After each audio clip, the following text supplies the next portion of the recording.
ശ്ലോകം 5. അപ്പോൾ മാർക്കണ്ഡേയൻ ഇപ്പോൾ ആരായി? മാർക്കണ്ഡേയശ്ചിരായു, ചിരമായിട്ടുള്ള ആയുസുള്ളവൻ, വളരെ കാലം ആയുസുള്ളവൻ. ചിരായു, ഒരിക്കലും മരിക്കാത്തവൻ. 12 പേരെയാണ് ഭാഗവത്തിൽ ചിരായുസുകളായിട്ട് പറയുന്നത്. 12 പേര്.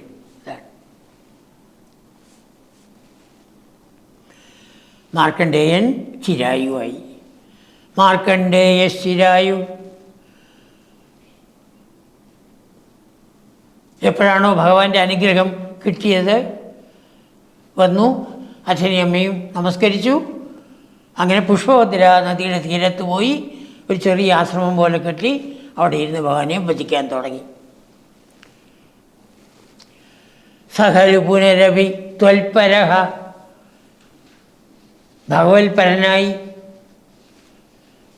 നിരന്തരം ഭഗവാനെ ഭജിച്ചുകൊണ്ട് പുഷ്പഭദ്രാതീരേ,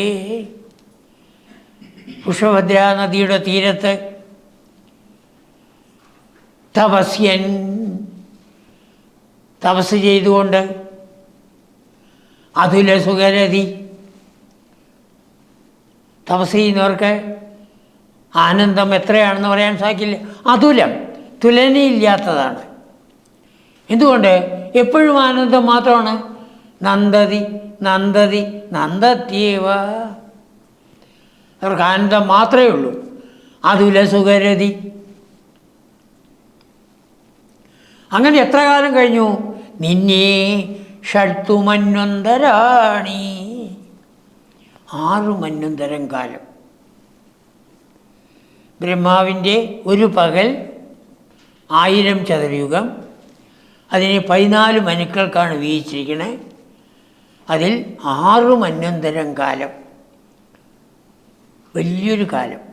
ഒരു മനുവിന് 71 ചതുരയുഗമാണ്. അപ്പോൾ 71 × 6 അത്ര ചതുരയുഗം. 7ാമത്തെ മന്വന്തരമായി. 6 മന്വന്തരം കഴിഞ്ഞ് 7ാമത്തെ മന്വന്തരം, ഇപ്പോൾ നടക്കുന്ന മന്വന്തരം. ആ മന്വന്തരത്തിൽ ഉള്ള ദേവേന്ദ്രൻ, പുരന്ദരൻ, ദേവേന്ദ്ര സപ്തമഃ. 7ാമത്തെ മന്വന്തരത്തിലെ ദേവേന്ദ്രൻ, ഇദ്ദേഹം തപസ് ചെയ്ത് ആ തപസ്സിൽ ഭയമായി. തപശക്തി കൂടിയാൽ ചിലപ്പോൾ അദ്ദേഹത്തിനെ ഇന്ദ്രനായിട്ട് പോസ്റ്റ് ചെയ്തു എന്ന് വരാം. അപ്പോൾ തൻ്റെ സ്ഥാനം നഷ്ടപ്പെടും. അസൂയ. അപ്പോൾ എന്ത് ചെയ്യണം? തപസ്സിനെ മുടക്കണം. സുരയുവതി മരുന്മന്മഥൈ മോഹയിഷ്യൻ. സുരയുവതികൾ, ദേവയുവതികൾ, അപ്സരസുകൾ,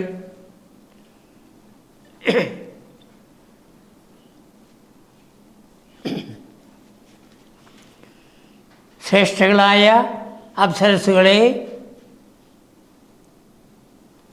അദ്ദേഹത്തിൻ്റെ ആശ്രമത്തിലേക്ക് അയക്കുകയാണ്.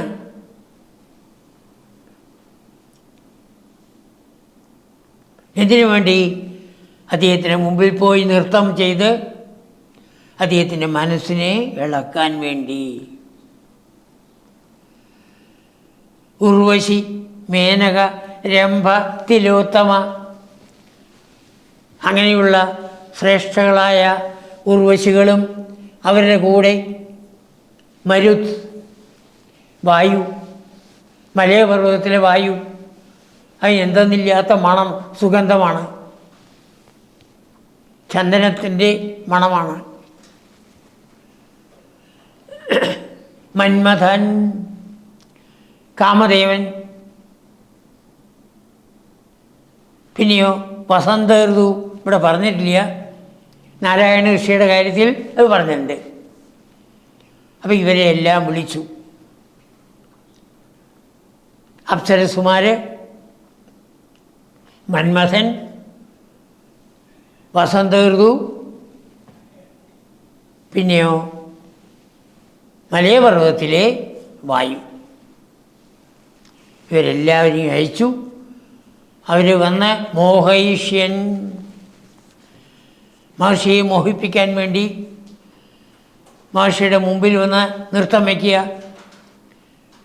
ഇടയ്ക്ക് പോയിട്ട് ദേഹത്തിലൊന്ന് തൊടുക. വസന്ത ഋതു വലുതായിട്ടുള്ളൊരു ഉദ്യാനം തന്നെ ഇവിടെ ഉണ്ടാക്കി. അതിന് സുലഭമായിട്ടുള്ളതായ വായു അങ്ങനെ പ്രവഹിച്ചു വരുന്നുണ്ട്. അവ എത്ര മോഹിപ്പിച്ചിട്ടും അദ്ദേഹത്തിന് ഇളക്കമില്ല. യോഗോഷ്മ പുരുഷ്യമാണൈഹി, അദ്ദേഹത്തിൻ്റെ യോഗശക്തി, തപസ്സിൻ്റെ ശക്തി, ആ ശക്തി കൊണ്ട് അവരൊക്കെ ബന്ധുരുകാറായി എന്നർത്ഥം. യോഗോഷ്മ പുരുഷ്യമാണൈഹി നതു പുനരശകൽ, അവർക്ക് അദ്ദേഹത്തിൻ്റെ തപസ്സിനെ മുടക്കാൻ സാധിച്ചില്ല. അപ്പോൾ മേൽപ്പത്തൂർ ചോദിക്കുകയാണ്, ത്വജ്ജനം നിർജയേത് കഹ, കഹ ത്വജ്ജനം നിർജയേത്, ആർക്കാണ് അങ്ങയുടെ ആൾക്കാരെ, ഭക്തന്മാരെ ജയിക്കാൻ സാധിക്കുക? ചോദ്യമാണ്. ആർക്കും സാധിക്കില്ല. ആർക്കും സാധിക്കില്ല എന്ന് പറഞ്ഞതിനേക്കാളും ശക്തിയാണ് ആ ചോദ്യ രൂപത്തിലുള്ളത്. ത്വജ്ജനം നിർജയേത് കഹ, കഹ ത്വജ്ജനം നിർജയേത്, ആർക്കാണ് അങ്ങയുടെ ഭക്തന്മാരെ ജയിക്കാൻ സാധിക്കുക? ആർക്കും സാധ്യമല്ല, സാധ്യമല്ല.